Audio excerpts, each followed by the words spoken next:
Oi, eu sou a Amanda e hoje a gente vai continuar, quer dizer, a gente vai terminar de estudar a lição dessa semana dos adolescentes. A gente está na lição 6, título Movendo Montanhas, e agora eu vou ler o texto-chave.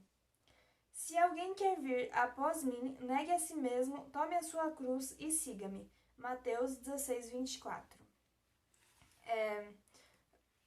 A lição de sexta dessa semana começa com uma história, falando que durante a Segunda Guerra Mundial, enquanto procurava, enquanto investigavam prédios bombardeados, a procura de soldados inimigos, os aliados descobriram algumas palavras entalhadas na parede de um porão.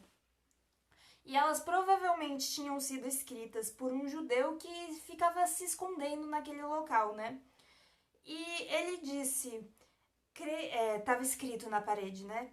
Creio no sol mesmo quando não aparece. Creio no amor mesmo quando não é demonstrado. Creio em Deus mesmo quando ele fica em silêncio. Ele tinha perdido tudo que ele tinha direito na vida. Não tinha liberdade,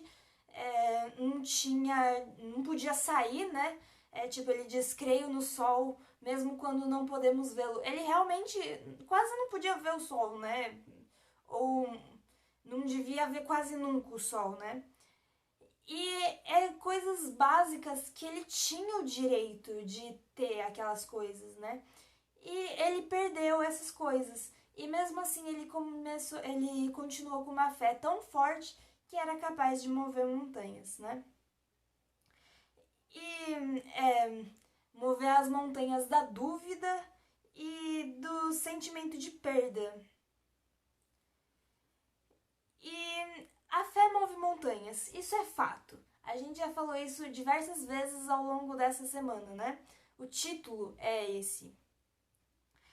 E aí pergunta que tipo de situação impossível, que aparentemente é impossível, né? Você vai enfrentar essa semana. Você já enfrentou alguma, né? Mas aí pergunta também se você já viu a semente de mostarda, né? Eu procurei na internet, fala que tem 2 milímetros. 2 milímetros! A gente quase não consegue ver se for traçar uma linha de 2 milímetros. A gente quase não consegue ver de tão pequeno que é. E Jesus disse que se tivesse fé do tamanho de um grão de mostarda, a pessoa poderia mover montanhas. E isso foi para falar que mesmo que sua fé pareça pequenininha, você consegue fazer as coisas, né? Você consegue ficar perto de Deus. O que a gente precisa fazer quando nossa fé parece pequena é ficar mais perto de Deus. A gente precisa alimentar a nossa fé. Alimentar ela diariamente com a leitura da Bíblia, oração e o espírito de gratidão pelo que Deus já fez por nós, né? Porque assim a fé vai crescer e ficar mais forte. E aí, quando ela ficar mais forte, não vai ter nenhum obstáculo que a gente não consiga vencer, né? Não haverá obstáculos que não podem ser vencidos. E aí tem os textos com outros olhos que eu vou ler agora. Não é tolo aquele que dá o que não pode guardar para ganhar o que não pode perder. Jim Elliot. Esse texto é assim. Às vezes a gente fica insistindo em guardar uma coisa que é muito difícil de guardar, a gente gasta muita energia para segurar aquilo. Mas se a gente entrega aquilo, que é algo que não é tão importante assim, e recebe no lugar daquilo uma coisa que é muito importante, a gente sente que não pode perder de jeito nenhum, aí vale a pena. Como ele disse, não é tolo aquele que faz isso. E agora eu vou ler o segundo texto, né?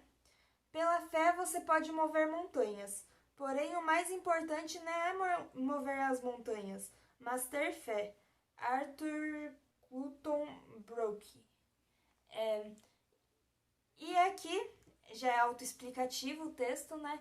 Que ele fala, a gente sabe que a fé é muito poderosa, mas o importante não é bem o que você pode fazer com a fé, é você ter fé. Esse é o mais importante de tudo. Isso é o que tem de mais importante. E aí, para terminar essa semana, eu vou falar aqui o que está na seção Além do Estudo, né? Que começa, não há dúvidas de que a maioria dos cristãos gosta de Jesus. Eu pensei, se não gosta, não faz sentido ser cristão. E aí continua, mas nem todos estão dispostos a viver como ele. A gente já viu na semana passada as pessoas abandonando Jesus, os discípulos dele abandonando Jesus, né? Porque eles não estavam dispostos a fazer os sacrifícios que Jesus exigia, né? Eles não estavam dispostos a, como a gente disse essa semana, se esvaziar de si mesmos e se encher do poder de Deus, viver em favor da vontade de Deus, né? Eles não estavam dispostos a fazer isso. Para eles, aquilo não valia a pena. E aí, continua com uma parte do livro Libertador, né, um trechinho do livro, que fala que a religião de Cristo é a sinceridade, a própria sinceridade, e que o zelo pela glória de Deus é um motivo implantado pelo Espírito Santo. E só o poder de Deus pode expulsar o egoísmo e a hipocrisia. E essa mudança é o sinal que ele está agindo. Às vezes a gente pensa, nossa, é muito difícil fazer as coisas que Deus está pedindo, né? Às vezes é mesmo difícil, né? A gente tem esse hábito de pensar só na gente. Só que quando a gente começa a colocar as vontades de Deus em primeiro lugar, é que a gente vê que o Espírito Santo está agindo. E por hoje é só. A gente se vê de novo amanhã. Dá um like nesse vídeo, compartilha para todo mundo, ativa o sininho pra gente estudar a lição junto todo dia e tchau, até amanhã, um beijo.